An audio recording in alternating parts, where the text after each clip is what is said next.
Hi అండి. ఈరోజైతే చంద్రగ్రహణం అంటున్నారు. చంద్రగ్రహణం ఏమో ఒక్కొక్కరు ఒక్కొక్క టైమింగ్ చెప్తున్నారు. 3-7 అంటున్నారు. 3-7 అయితే అంటున్నారు. కానీ పర్టికులర్గా మన సైడ్ గ్రహణం 3-7 అయితే ఓకే. కాకపోతే మన సైడ్ కనిపించేది ఒక 1 అవరే అంట, 6-7 వరకు. గ్రహణం అనేసి నేనైతే మార్నింగ్ ఏం కుకింగ్ చేయలేదు. సో అయితే మిల్లెట్ దోశ అయితే వేశాను. సో కాముని కార్చేది సెకండ్ రోజు కాబట్టి హోలీ అయితే 4th రోజు చేసుకుంటున్నారు. అయితే 3rdకి అయితే గ్రహణం ఉంటుంది కాబట్టి హోలీ చేసుకోవడానికి అయితే లేదు.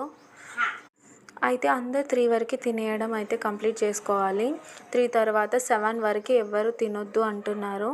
అయితే 7 తర్వాత ఇల్లంతా క్లీన్ చేసుకొని ఆ తర్వాత పిల్లలకి స్నానం చేపించి వంట చేయడం అన్నీ లేట్ అయిపోతుంది కాబట్టి ఇప్పుడైతే వెజిటేబుల్స్ అయితే కట్ చేసుకుంటున్నాను.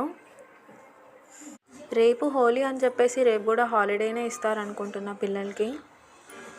ఈ హాలిడేస్ ఈ 2-3 డేస్ హాలిడేస్ ఇస్తేనే హంగామా ఉంటుంది పిల్లలతోటి. మరి ఇంకా సమ్మర్ హాలిడేస్ కూడా వచ్చేస్తున్నాయి. ఈ హాలిడేస్ అంటేనే అసలు చాలా భయం వేస్తుంది నాకు. నార్మల్గా 2 డేస్ హాలిడేస్ ఇస్తేనే పిల్లలు హడావిడి చేస్తారు, అసలు మాట వినరు, చెప్పేది వినరు. సమ్మర్లో అయితే ఎలాగైనా ట్యూషన్స్ వెతికి మరి పంపించాలి. చాలామంది హౌస్ వైఫ్స్ ఇంట్లోనే ఉంటారు, ఏం పని ఉంటుంది అనుకుంటారు. కానీ ఏదో ఒక పని అయితే కంపల్సరీగా ఉంటుంది. ఎంత పని చేసినా అసలు తీరనే తీరదు. మార్నింగ్ లేచిన దగ్గర నుంచి నైట్ పడుకునే టైం వరకు అసలు ఎన్నో పనులు ఉంటాయి. పొద్దున్నే లేవాలి, టీలు, టిఫిన్లు, బ్రేక్ఫాస్ట్లు అన్నీ రెడీ చేయాలి, బాక్సులు రెడీ పెట్టాలి, స్నాక్స్ పెట్టాలి, లంచ్ బాక్స్ పెట్టాలి, వాటర్ బాటిల్స్ ఫిల్ చేయాలి.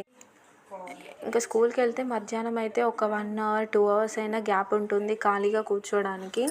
ఇంకా నార్మల్గా వీళ్ళ ఇంట్లో హాలిడేస్ ఉంటే మాత్రం కంపల్సరీ అసలు టైమింగే తెలీదు. టైం ఫాస్ట్గా అయిపోతుంది. ప్లస్ వీళ్ళ అల్లరితోనే కంప్లీట్ అయిపోతుంది డే మొత్తం. ఇంకా వీళ్ళతో అరిచి అసలు గ్యాపే ఉండదు. మార్నింగ్ బ్రేక్ఫాస్ట్ అయిపోగానే మళ్ళీ మధ్యాహ్నం లంచ్లోకి వెజిటబుల్స్ కట్ చేసుకోవాలి, మళ్ళీ కుకింగ్ చేయాలి, మళ్ళీ వీళ్ళకి తినిపించాలి. అదే అయిపోయి ఒక 1 అవర్ టైం దొరుకుతుంది అనుకుంటే మళ్ళీ ఈవినింగ్ టీ, స్నాక్స్, వీళ్ళకి పాలు అన్నీ రెడీ చేయాలి. మళ్ళీ కొంచెం ఒక 1/2 అవర్ గ్యాప్ ఉంటుందని కానీ మళ్ళీ గిన్నెలు తోముకోవడం, ఆ తర్వాత మళ్ళీ నైట్ డిన్నర్ ప్లాన్ చేయడం. ఇవే ఇంకా ఇంట్లో పనులు అంటే ఇక హౌస్ వైఫ్స్ అంటే ఇంకా ఖాళీ ఏం ఉండరు. బయటికి వెళ్ళి వర్క్ చేసే వాళ్ళకన్నా ఇంట్లో ఉండే వాళ్ళకి అసలు చాలా పనులు ఉంటాయి నాకు తెలిసినంత వరకు. బయటికి వెళ్ళి వర్క్ చేసే వాళ్ళకి కనీసం ఆఫ్టర్ శాలరీస్ అన్నీ ఉంటాయి. మరి ఇంట్లో ఉన్న హౌస్ వైఫ్స్కి అసలు ఏమీ ఉండకుండా అన్ని పనులు చేయాలి కదా. కరెక్టే.